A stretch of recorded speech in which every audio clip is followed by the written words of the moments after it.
May buntag mga idol, niyata karon sa Barangay Bingag diri sa Panglao siya ba? Dawis.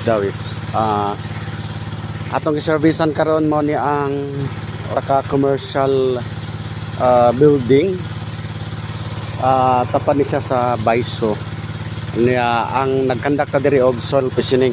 So mo na itong service karon mga idol. Mo ni the best gini nga ingani nga sistema nag-conduct ta og soil positioning para sa tong kauban to ana. Una, first stage kini nga footings. Importante ni soil positioning para sa anti-termites. Okay, kay labi na kay anayon ning dapita.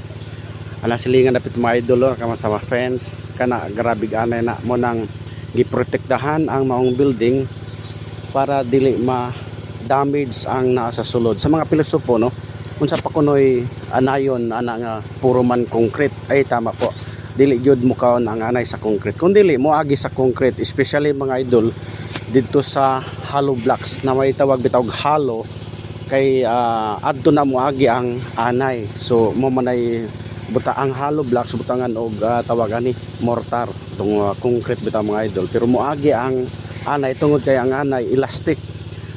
So giprotektahan nato nga dili mo agi to.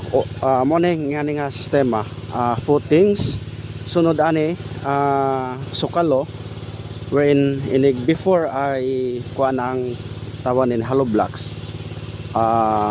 Sprayhan na po mga idol anda ang last kadtong flooring. So backfill pa man inig human og butang sa matting, sprayhan na sad mga idol. So proteksyonan nato ang maong building, pinaagi nining maong service soil positioning atong gisprayhan to ang putis dapit.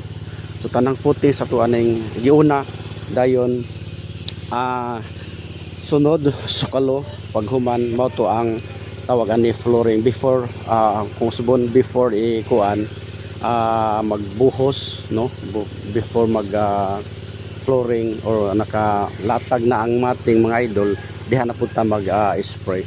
So atong proteksyonan kasagaran mga idol adto ni agi sa electrical outlets.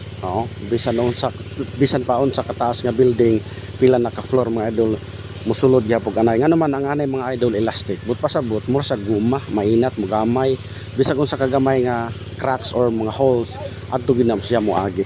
So muna itong proteksyonan mga idol, muna itong purpose niya din atong iservisan soil positioning. Daghang salamat mga idol.